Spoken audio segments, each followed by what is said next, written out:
This is The Melancholy Death of Oyster Boy by Tim Burton. For some reason, I do it in a weird and really fake Southern accent. The melancholy death of Oyster Boy. He proposed in the dunes that they were wed by the sea.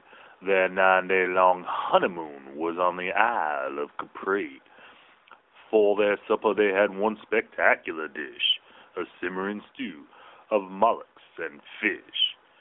And while he savored the broth, her bride's heart made a wish. That wish did come true. She gave birth to a baby. But was this little one human? Well, maybe.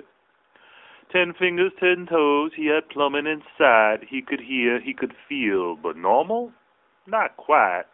This unnatural birth, this canker, this blight, was the start and the end and the sum of their plight. She railed at the doctor. He cannot be mine. He smells of the ocean, of seaweed and brine. You should count yourself lucky, for only last week I treated a girl with 3 ears and a beak. That your son is half oyster, you cannot blame me.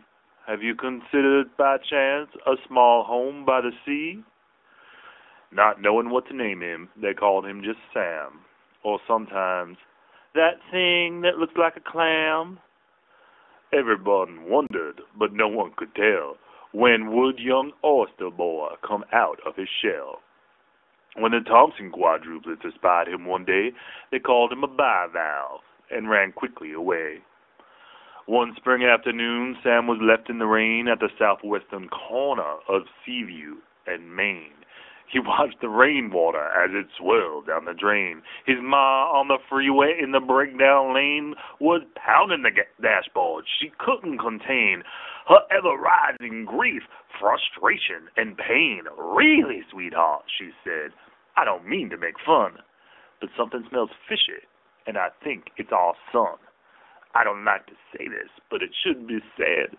You're blaming our son for your problems in bed. He tried salves, he tried ointments, that turned everything red. He tried potions and lotions and tincture of lead. And he ached, and he itched, and he twitched, and he bled. The doctor diagnosed, I can't be quite sure, but the cause of the problem may also be the cure. They say that oysters improve your sexual powers. Perhaps eating your son would help you do it for hours. He came on tiptoe, he came on the sly, sweat on his forehead, and on his lips a lie. Son, are you happy? I don't mean to pry, but do you dream of heaven? Have you wanted to die? Sam blinked his eyes twice, but made no reply. Dad fingered his knife and loosened his tie. As he picked up his son, Sam dripped on his coat. With the shell to his lips, Sam slipped down his throat. They buried him quickly in the sand by the sea, sighed a prayer, wept a tear, and were back home by 3. A cross of gray driftwood marked Oyster Boy's grave. Words written in the sand promised Jesus would save. But his memory was lost with one high-tide wave. Back home safe in bed, he kissed her and said, let's give it a whirl. But this time,